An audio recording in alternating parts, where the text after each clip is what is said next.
the rescue in the mountain, and the secret that united two worlds. The wind whistled through the snow-covered trees, and the mountain stood tall under a gray sky. In a small wooden cabin, located deep in that inhospitable land, lived Lucas. At 26 years old, he knew every snowy trail like the back of his hand. He had grown up there, cared for by his grandmother Elena, who had raised him after the tragic death of his parents in an accident at the factory where they worked. His life was simple, marked by the routine of helping the mountain inhabitants. With the help of his 3 loyal sled dogs, Toro, Neve, and Estrella, he transported supplies and medicines to the most remote families in the village. Despite the difficulties of the weather and the physical effort his work demanded, Lucas found satisfaction in knowing that his labor made a difference. That afternoon, while securing the packages on the sled for a final delivery before the imminent storm, a strange sound caught his attention. At first, he thought it was the wind, but upon listening more closely, he distinguished a faint cry, almost drowned out by the snow. Without thinking twice, he took the reins of his sled and ordered his dogs to advance toward the sound. The cold cut through his skin as he moved quickly through the snow. After several minutes of searching, his eyes fixed on an immobile silhouette among the trees. He hurried over and discovered a young woman, half buried in the snow, her face pale and her lips blue. Her pulse was weak, but she was still alive. "Hold on, I'll take you to a safe place," Lucas murmured, wrapping her in his thick coat. With effort, he lifted her onto the sled and began the journey back to his cabin. The storm was already beginning to rage when he crossed the door and called for his grandmother. "Grandma, help me. I found her in the snow. She's freezing." Elena, with the experience of the years, quickly lit the fire and prepared warm blankets. Together, they rubbed the stranger's hands and feet, trying to bring warmth back to her body. When the young woman finally opened her eyes, her gaze reflected confusion and fear. "You're safe," Lucas whispered, offering her a cup of hot broth. "What's your name?" The young woman hesitated before responding in a trembling voice. "Clara." Unknowingly, at that moment, their fates had been sealed. Clara held the hot cup between her trembling hands, trying to regain warmth in her body. Her gaze wandered around the wooden cabin, simple but cozy. Outside, the wind howled fiercely, making the walls creak. "How did you end up here?" Lucas asked, furrowing his brow. Clara lowered her gaze. She was still in shock, trying to process what had happened. "I went with some friends to the mountain. We wanted to see the view before the storm began," she said softly. "But I got separated from the group and I got lost." Elena, who had been watching her with wise eyes, placed a hand on her shoulder. "You were lucky Lucas found you. Otherwise, that snow would have been your grave, girl." Clara felt a chill, not from the cold this time, but from the truth in those words. She bit her lower lip and whispered, "Thank you. Really, thank you for saving me." Lucas nodded, but his expression remained serious. He wasn't used to dealing with people from the city, especially someone like her, whose clothing and way of speaking revealed her life was very different from his. "You should rest," he said finally. "The storm will last all night. Tomorrow morning, we'll figure out how to help you get back." Clara nodded and let herself fall against the pillow Elena had arranged for her. Despite the fatigue, she found it hard to sleep. The rustic atmosphere and warmth of that family contrasted with the world of luxury she was used to. She had never been in such a humble place, but somehow she felt strangely safe there. Lucas, for his part, stayed a while longer sitting by the fire, watching the flames dance. Something about that girl seemed familiar to him, though he couldn't quite place it. As the storm raged outside, The fates of Lucas and Clara intertwined in a way neither of them could have imagined. Morning came with a clear sky, but the snow accumulated, covering the entire landscape like a white and silent blanket. Clara woke, feeling the warmth of the fire in the fireplace and the smell of freshly baked bread. For a moment, she forgot where she was, until her eyes scanned the cabin and saw Elena stirring a pot of soup on the wood stove. "Good morning," the elderly woman said with a warm smile. "How do you feel?" Clara sat up slowly, still somewhat sore. "Much better. Thank you for taking care of me." Lucas entered the cabin at that moment, shaking the snow off his coat. His dogs followed him, wagging their tails energetically. "The snow covered the path," he announced. "It will be hard for anyone to come for you today." Clara nodded, understanding the situation. "I can wait. I don't want to cause any more trouble." "You're not a trouble girl," Elena intervened, "but you must eat something. You can't leave without strength." Clara accepted the bowl of hot soup and began to eat. As she did, she watched Lucas. There was something in his expression, in the way he looked at her, that made her feel out of place. "Is something wrong?" she finally asked. Lucas hesitated before answering. "Your last name. Yesterday you could barely say your name. What is your full name?" Clara swallowed and placed the spoon down in her bowl.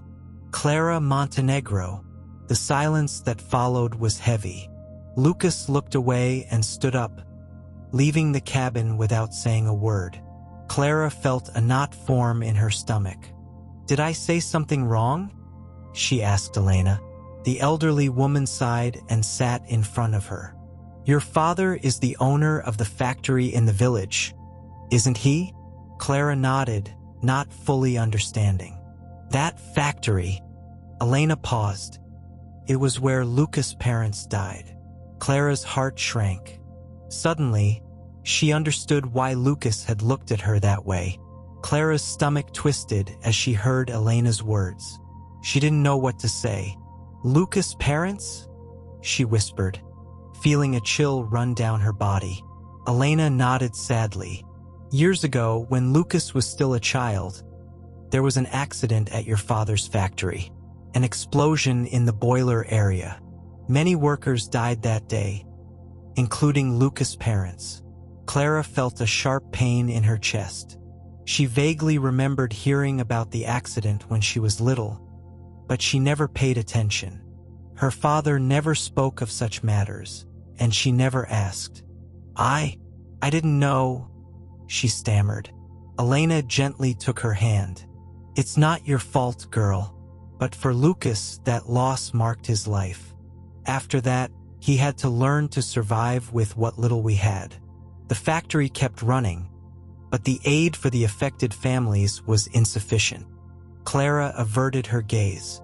She knew her father had made some payments to compensate the workers affected, but she had never imagined that someone like Lucas, who had lost everything, was now standing in front of her. "I need to talk to him," she said firmly, standing up. Elena looked at her with tenderness. "Give him some space. Lucas is a good boy, but the wounds of the past don't heal easily." Clara nodded, though the feeling of guilt gnawed at her inside. She put on a coat and left the cabin. Outside, the snow continued to blanket everything around her. In the distance, she saw Lucas by his sled, checking the dog's harnesses. She approached cautiously. "Lucas." He didn't respond immediately.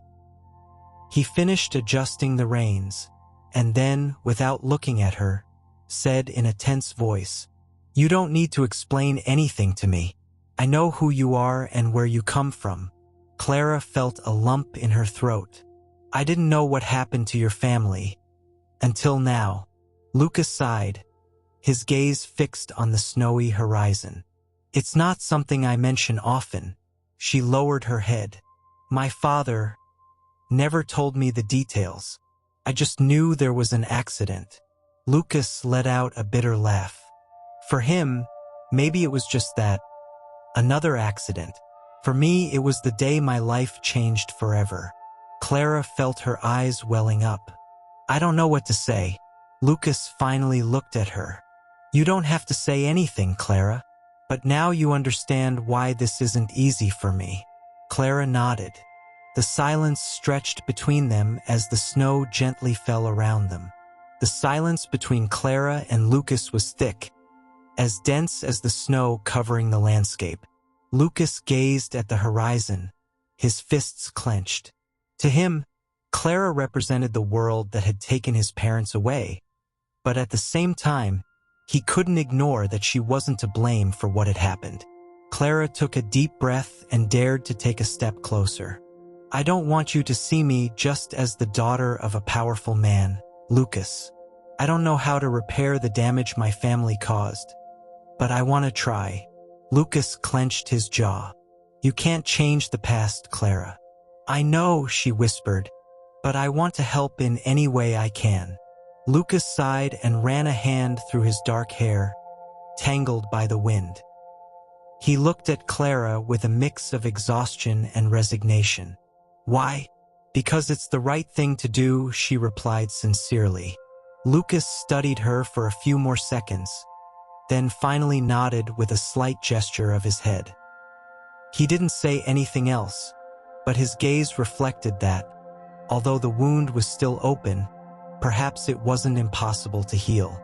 Elena's voice broke the silence as she came out of the cabin. The snow has cleared a bit. If you want, we can try to take you back to the village, Clara. The young woman glanced at Lucas before answering. If it's not too much trouble, I'd like to stay a little longer. Elena smiled tenderly, but Lucas only sighed. Do what you want, he murmured, going back to checking his sled. Clara couldn't help but smile faintly. Maybe, just maybe, there was a chance that their worlds weren't as incompatible after all.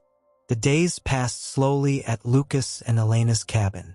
Clara, far from the bustle of the city and the comfortable life she was used to, began to adjust to the simplicity of the place.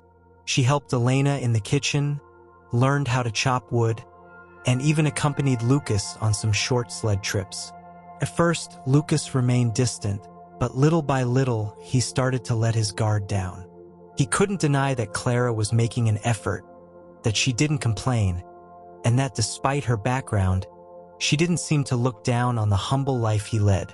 One afternoon, while they were preparing the sled for a trip to the village, Clara noticed an old wooden frame in the barn. Inside, it was a black and white photo of two young adults with a dark-haired child in the center. Are these your parents? She asked softly. Lucas, who was adjusting Toro's reins, tensed. Yes, he replied after a moment of silence. Clara carefully took the frame. They look very happy. Lucas let out a faint smile. They were. Despite everything, they always found a way to make us laugh. My father worked long hours at the factory, but he never came home without telling me a story. And my mother, he paused, his gaze lost in the memory. She loved music. She would sing while cooking. Clara watched him with sadness. I'm so sorry for what happened. Lucas sighed and leaned against the barn wall. You're not responsible, Clara, but being close to you reminds me of everything I lost. Clara lowered her gaze. I understand, but I want you to know that I'm not here just out of compassion. I care about you, Lucas, and I want you to find peace with your past, even if that means that one day you might hate me for what I represent. Lucas looked at her, surprised. No one had spoken to him with such sincerity in a long time. The wind howled outside, but inside the barn, a new bond was beginning to form. Winter continued its course, and with each passing day, Clara and Lucas shared more moments together. Despite the tension from the past, they both seemed to find comfort in each other's company. Clara discovered in Lucas a noble, hardworking, and loyal man, someone who, despite his scars, still had a great heart. One night, while the storm raged outside, Clara and Lucas took refuge by the fireplace with Elena. The elderly woman was knitting in silence while Clara watched the dancing flames. "Have you ever thought about leaving the mountains?" she asked, breaking the silence. Lucas, who had been carving a piece of wood with his knife, looked up. "I don't know. This is the only home I've known."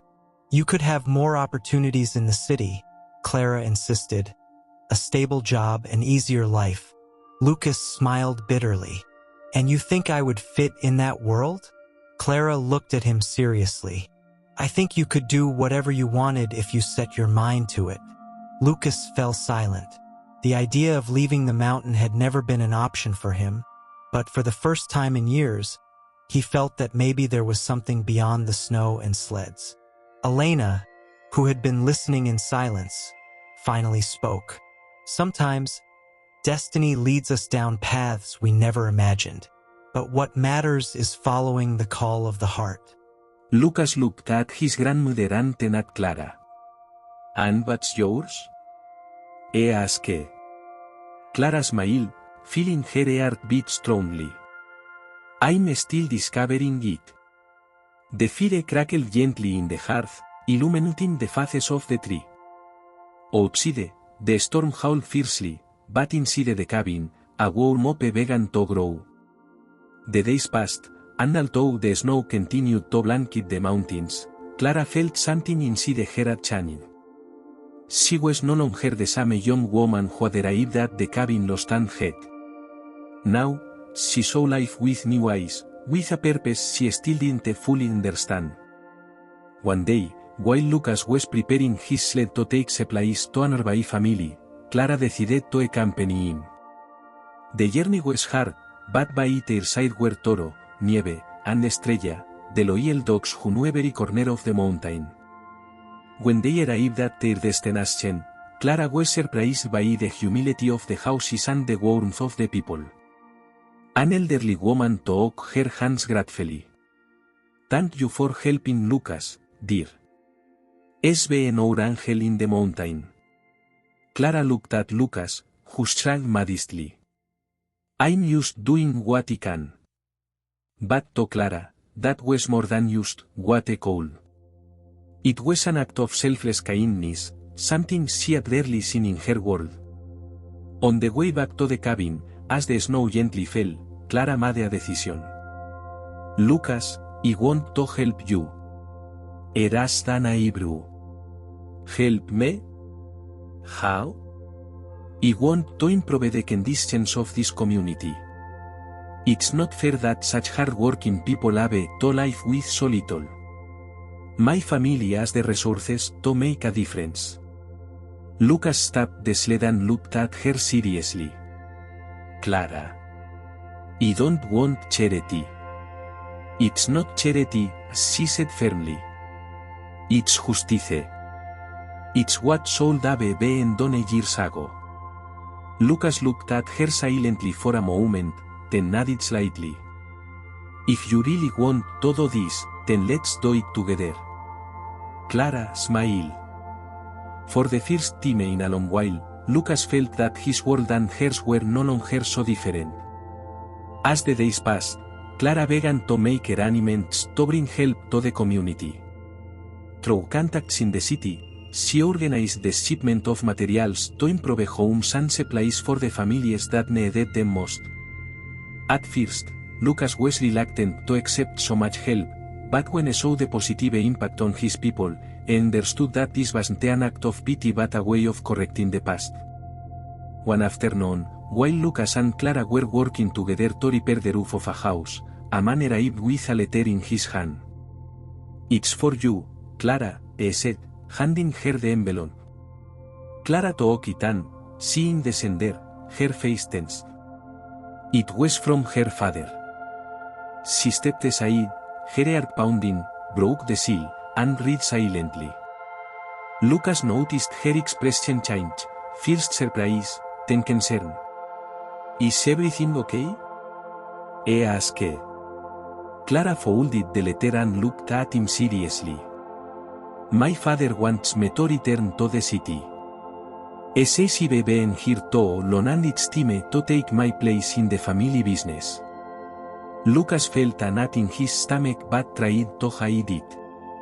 It's your decision, Clara. She was silent for a moment. She looked around at the mountains that had been her refuge, at the people she now considered her own. Then she looked at Lucas, the man who had changed her view of the world. I'm not done here, she finally said, with determination. Lucas felt an unexpected relief, but knew that fate still had more tests in store for them. Time continued to pass, and life in Lucas and Elena's cabin followed its course.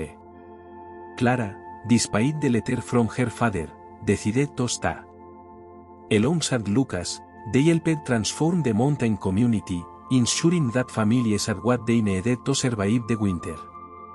One day, while repairing a wooden house that had been severely damaged by a storm, Clara paused for a moment, watching how Lucas worked. Beside him, her heart beat strongly. Not just because of the effort he put into everything they did, but because, in his gaze, Clara saw a man different from the one she had first met. Lucas, she said softly, approaching him. He looked at her, setting down the tool he had been using. What's wrong? Clara smiled, a glimmer of hope in her eyes. I want you to know that this, what we've done, has changed me.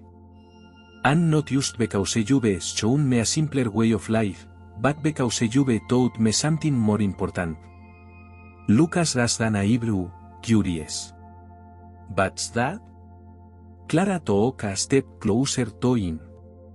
That true wealth isn't in what we own, but in what we have. Lucas looked at her for a moment, as if trying to grasp the full meaning of her words. Then, a soft smile appeared on his face. And now, what will we do with all of this? He asked, gesturing toward the houses, the improvements, the new beginning. Clara moved closer, taking his hands firmly. Keep building. Together. Because we're no longer from different worlds, Lucas. This is our world, and here I found my place. The wind blew softly over the mountains, but within them, the warmth of a shared life began to burn strongly. No matter what the future held, they knew that, together, they could face any storm.